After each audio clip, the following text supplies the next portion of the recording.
Hi, and welcome to another HC Media Group training course.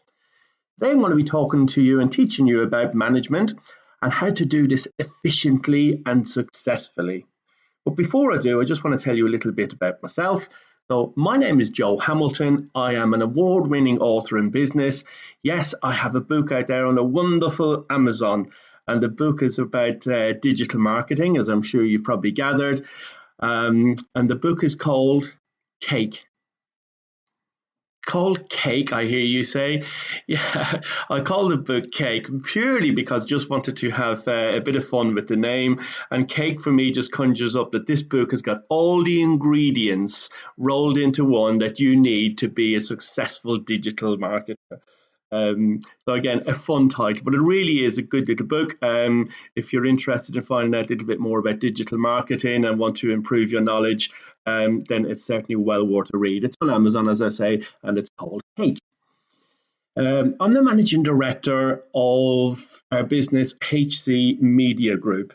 So, HC Media Group, we are one of the fastest growing marketing agencies in Essex. We're based in Colchester. A business started in 2018.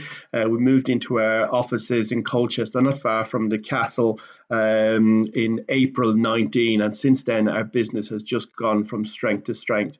Really proud about what we have achieved and the growth of the business so far. Prior to setting up HC Media, I've managed over 200 retail stores.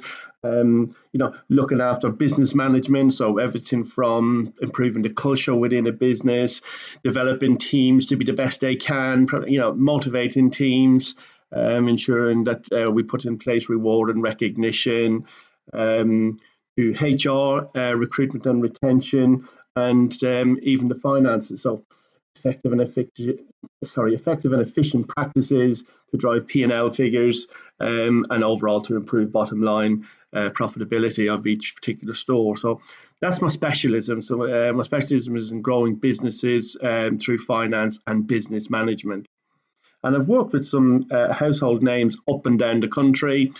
Started my career with the wonderful Whitbread, Whitbread Inns, you may remember.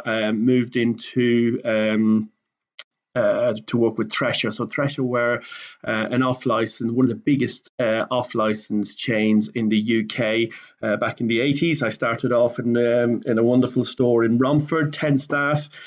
Soon became a flagship store and was one of the most profitable stores in the business, something that I'm really proud of. I then quickly moved into being area manager, again, sort of sharing my knowledge and expertise across other stores within the business. And before leaving there, I eventually done a stint at regional management, which was superb. And I then thought, what else can I do? What other businesses can I, get my teeth into, be able to share some of my knowledge and my experience? So with that, I've moved across to Co-op. Again, I'm sure you're familiar with the Co-op brand. Really good business. Was an area manager for them for a number of years before most recently moving to Well. Well is a pharmacy business with stores up and down the country. Really good business to be in. I was with them for 11 years as an area manager. 25 stores for the Essex and North London, and all the trials and tribulations that go with running stores within that area. About 260 staff, as I say, really good business, very successful area, and really successful branches as well.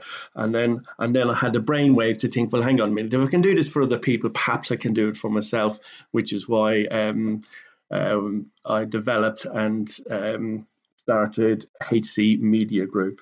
That's just a little bit about myself.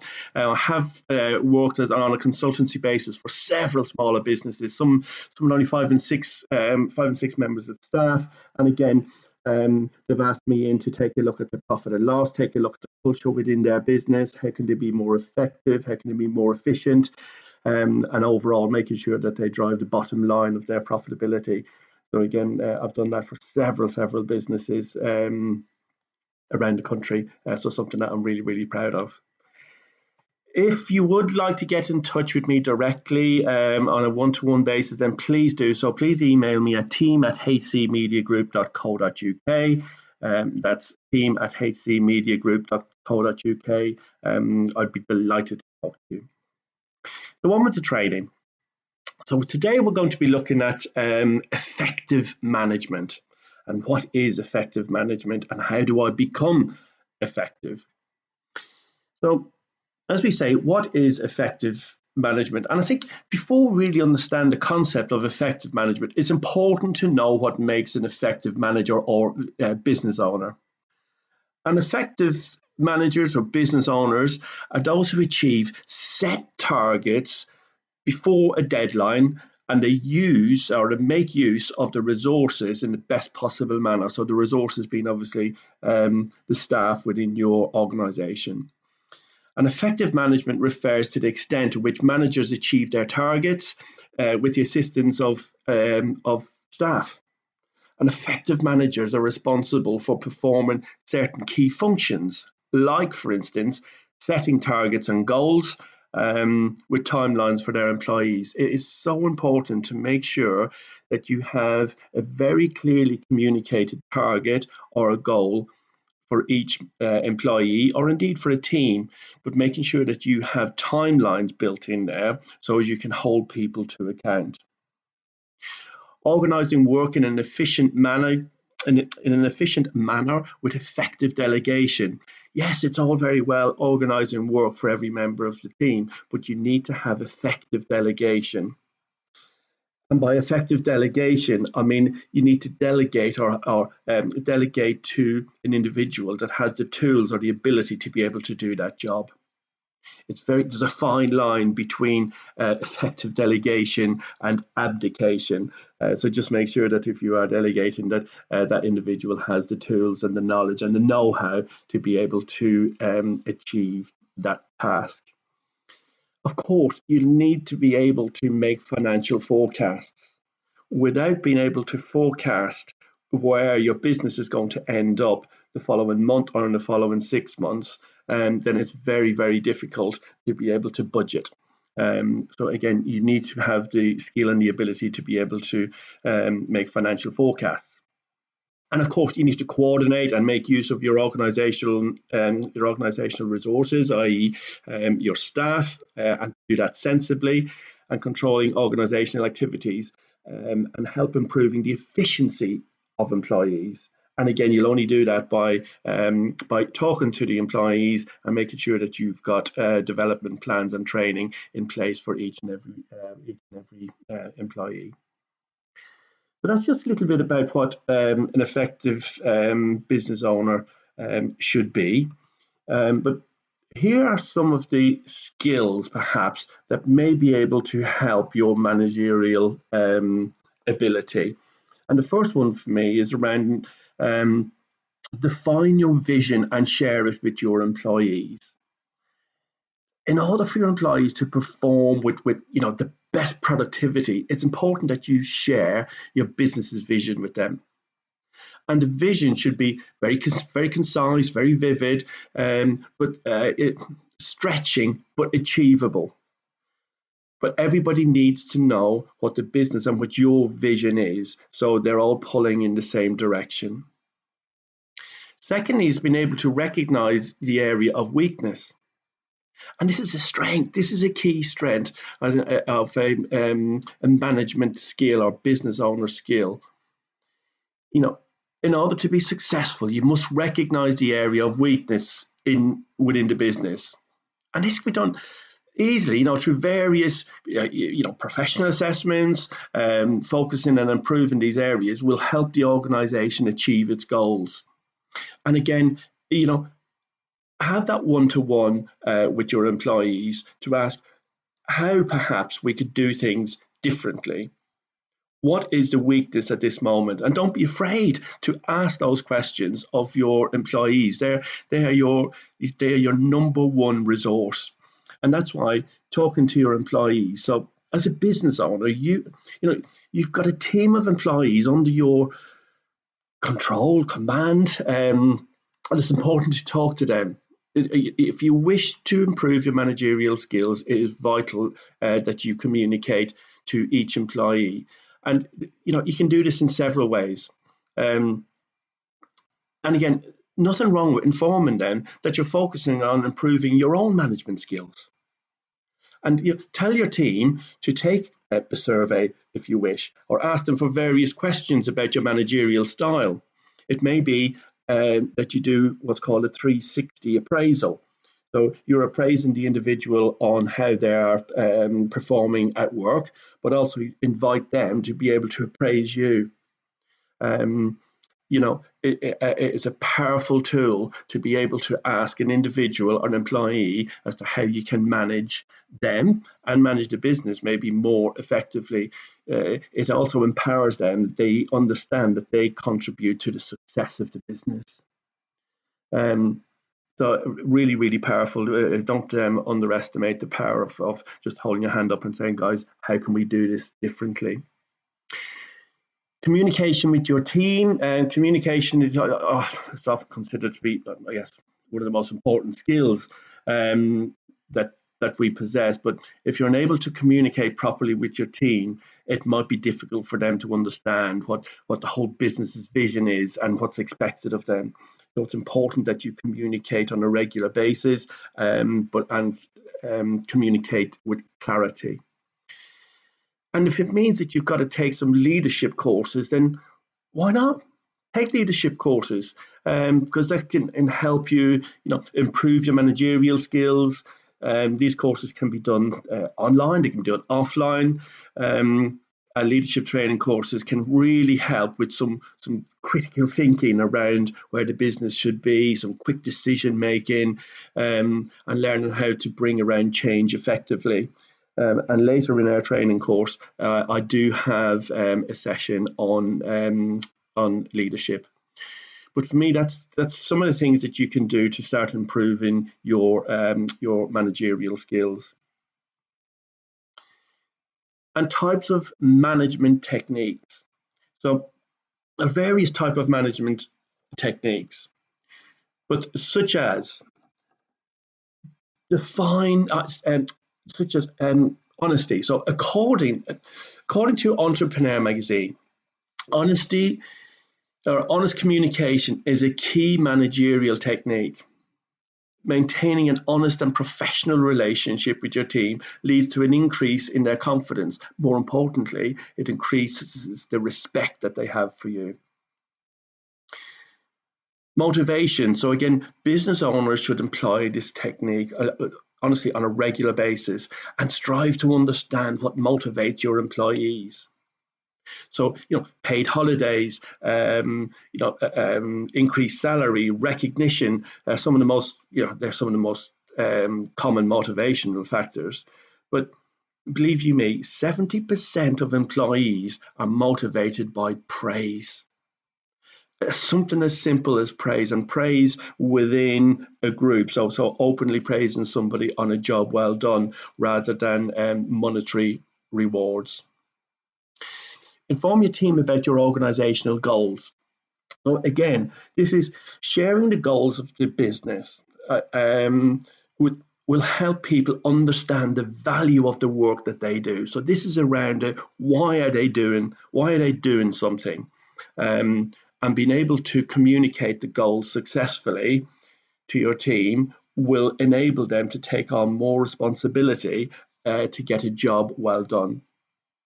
But to enable you to do that,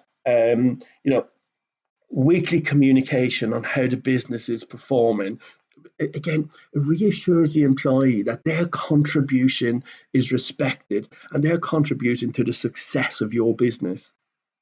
To be able to do that, you'll need to provide training and development opportunities. So again, encourage your employees to learn and develop new skills, particularly in the area that they're interested in. This will help the business and will instill loyalty throughout the company. I think it was Richard Branson that first said, train your staff. Don't be afraid to train your people to the highest level they can. I think, as I say, Richard Branson said, train your staff so they can leave, but treat them well enough so they don't want to. And that's always the fear, isn't it? That if we train our people too well, that they will be they'll be poached, or perhaps they'll want to leave the organization. But people generally don't leave organizations. People leave because of other people. So again, if you treat them well enough, so they don't want to leave. So that's my tips for some management techniques. There are some golden rules of effective management. So, in short, I guess, you know, effective management doesn't only involve driving your employees to perform better. It also involves treating them with respect and encouraging a happy environment. And in reality, there's no such thing as the right management style. In my experience, there's no right way to do it, and it does all depend on different people's perspective. And you as an effective manager or business owner needs to understand the buttons to press to be able to effectively motivate somebody. And I guess in short, your employees are the ones that are making your vision for your business a reality. And your job is to make sure that they do it as effectively and efficiently as they possibly can. But being an effective business owner is about more than just driving your employees to work harder or even more efficiently. But forcing employees to work a certain way can breed resentment. And you know what? In some instances, disloyalty. And then on the flip side of that, being too soft can lead to bad habits, so laziness, boredom, etc., etc. So again, as I say, there's no right management style, as each employee and business is going to have their own individual perspective. But there are some universally wrong ways to manage, and you need to avoid them. And what I've done is I've put together some golden rules. I've put together 10 golden rules of effective management, which I'm going to talk to you about now in a little bit more detail. So these are the 10 areas that we'll be covering in a bit more detail today. And the first of which is around being consistent. So this is the first rule because it applies to most of all of the other 9. Before your management approach can be effective, it must be consistent. Full stop.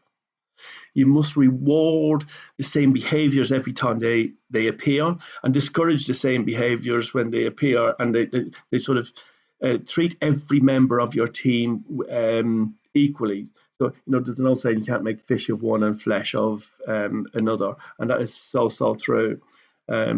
So that's the most important rule for me, is to be consistent in your management style. The second for me is around communicate clearly.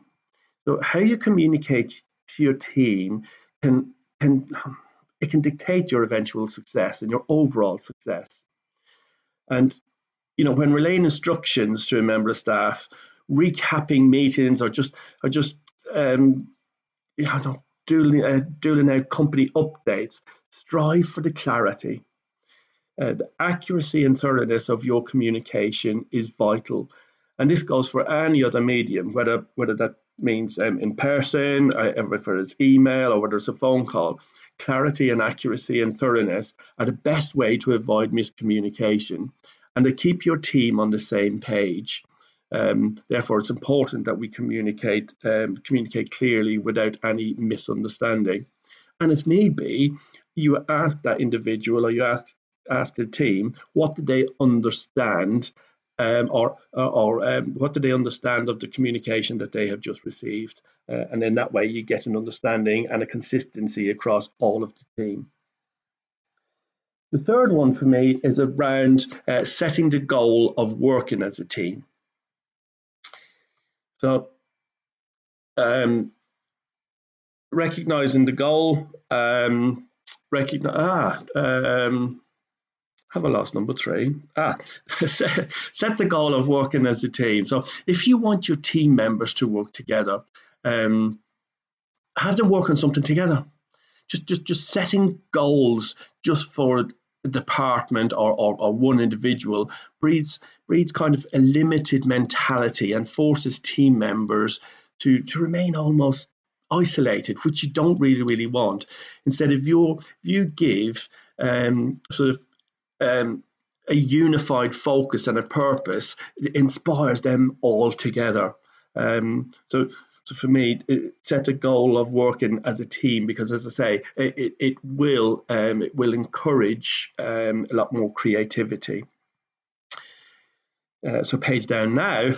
So number 4 is around recognizing and rewarding hard work. So when a member of your team does something exceptional, you need to reward him or her, I don't know, with a bonus, a small trophy, or even just vocal recognition.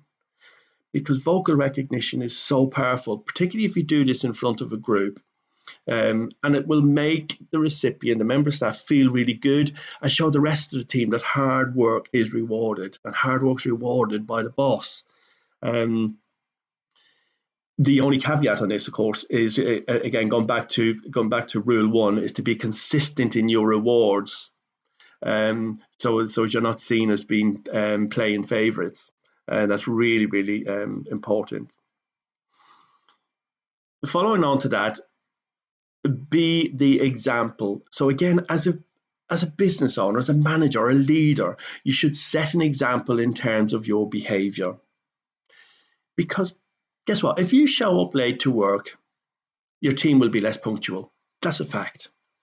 If you lose your temper easily, others will lose their temper as well. So you do need to keep your emotions in check and strive to be your own idea of a perfect worker, and especially in front of your team, because they will follow your lead. They really will. Never go with one size fits all. So again, this is getting back to consistency. So your team is comprised of individuals, and they will have different preferences, different strengths, different weaknesses, and ideas. So never use the exact same approach to motivate and encourage or mold all of them in the same way. It's far better to focus on individuals and customize the approach to fit each one, and you will know over a period of time what buttons to press to ensure that an individual is motivated. Some are motivated by money, as you say. Some are motivated by praise, etc. So over a period of time, you'll know which buttons to press. To be able to do that,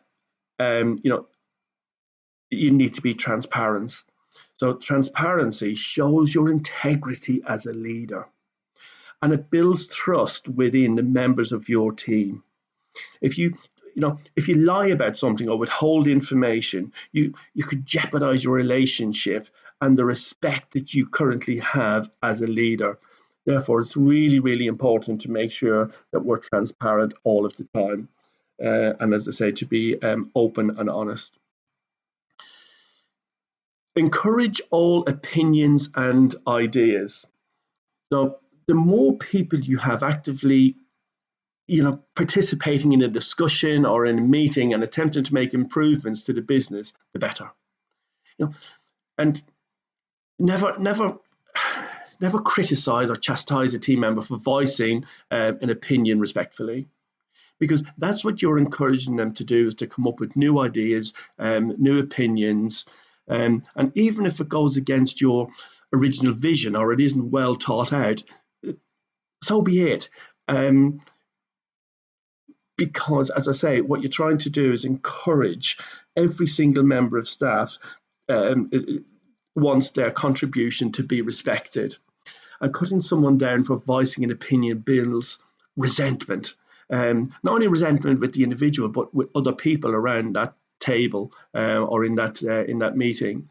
So it discourages people from sharing their own and new thoughts for fear that they may be ridiculed also. So it's important that we encourage all opinions and ideas. As I say, even if it's not something that perhaps is in your vision, but it's certainly worth listening to somebody's opinion and idea, because one day they will come out with a nugget, believe you me, and once you act upon it, it could certainly change your business. So help your employees enjoy work. Now, you don't need, we at HC Media, we haven't got a pool table, and sometimes we will have dress down days. So dress down days will be on a Friday. And purely from because Monday through to Thursday we do have clients come into our office, and because of that, part of our culture is to make sure that we are smart casual. However, the team love a dress down day on a Friday, and we tend to finish a little early on a Friday, and if it means that we have to go for a coffee or a beer, and happy days. But again, that's sharing in that success. And you can make the whole workday more enjoyable. Such just simple little surprises, like for instance, I don't buying everybody lunch, or perhaps you've decided to get everyone a coffee in the office. And just those little surprises make it a much more enjoyable place to work. And it's certainly worth doing that, and money well spent, believe you me. And finally, listen and ask questions. If somebody, not everybody will agree with your management style, and they may not like the direction of the company. And again, sort of don't silence that person. Listen, and ask questions of your entire team. So what do you think it is? How do you feel? How do you feel about that? Because as business owners, we haven't always got the answers. And what that does is, by getting the rest of your team involved, it opens up dialogue that makes it easier to proactively identify problems and work together, more importantly, work together to create a mutually beneficial environment. So as everybody has then contributed to the success. And it will also make your employees feel appreciated, and as I say, acknowledged for putting an idea forward. So, as you probably noticed, the rules leave plenty of wriggle room to apply your own personal brand and your own leadership and management style. But there are some of the golden rules around effective management. We to create a positive environment. So again, having a positive environment at work, do not underestimate the power that it has, because employees perform better, which contributes to the overall success of your business. If employees are happy at work, believe you me, the performance are likely to improve on a regular basis. And the best teams, as I've said, so the best teams are not just colleagues, they're friends. And if an effective manager will create opportunities to nurture that friendship within the working environment. And particularly, this even goes back to when you're starting to employ a new individual. We tend to, at HC Media, we employ people on a personality. We can teach them anything. We can teach them absolutely anything within the business environment, but what you can't teach them is personality. This little picture here, it just shows us as friends in the office. Where I think that was either a Friday evening or a Saturday. And because of that, guess what? We've had no sick days from these guys whatsoever. They've got incredible work ethic, and their output is really, really good. And we trust each other to get the job done. That's really important. Don't get me wrong, sometimes we do have a moan, believe you me, but generally speaking, this is over a pint or over a glass of wine. So that's our team. So again, putting in a nutshell, effective managers or business owners help their employees successfully achieving their goals, which also helps your business achieve its overall targets. An effective managerial approach helps with four fundamental areas: achieving the objectives and the visions set by the business. This is what we discussed earlier in the training session. Encouraging employees to be creative is hugely important. Do not underestimate the power of your employees' creativity. And improving accountability of the employees with regard to their roles and responsibilities. So again, this is making sure that we put deadlines in place, because although it's good to have fun, you will need a certain amount of structure. And again, being very, very consistent, we put deadlines by everything, makes people accountable. And by providing opportunities for employees to learn and develop new skills within your organization will ensure that they want to stay within your business.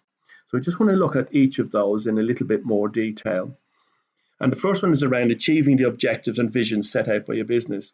So do your staff know what the vision and the plan is of your business?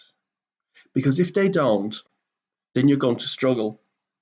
And therefore, you'd need to make sure that, at your next meeting on a Monday, that everybody in that meeting or in your team fully understand what your vision is. So what your vision is for the next 2 years or 3 years, and more importantly, what are the stepping stones and the plans on a 6 monthly basis to be able to achieve that. And again, it's really important that you share that with all of your team. And many businesses, as I've said, expect the staff to pull in the same direction. Granted, yeah, but you haven't told them what the direction is. And therefore, if they understand your vision and your plan, and they understand the direction that the business is going in, they're more likely to succeed. And if you're working as a team, you need to communicate as a team. So we at HC Media, so we have a meeting every single Monday morning. It's normally about 9:10, and we review what happened the week before, and more importantly, we put our plans in place for the rest of the week and what needs to be achieved. And everybody contributes to that meeting. And it tends to work really, really well, because again, we've communicated from director level down to each member of staff. Really, really important. The second one is around encouraging creativity. So people want to be heard. It's plain and simple, and they want to have their thoughts considered, and they want to be creative. So again, don't stifle creativity. Some of it may not fit within your vision at that particular time, but by encouraging people to be creative, what it tends to do is for future is that everybody will contribute, because it seems that they're starting to get their creativity rewarded.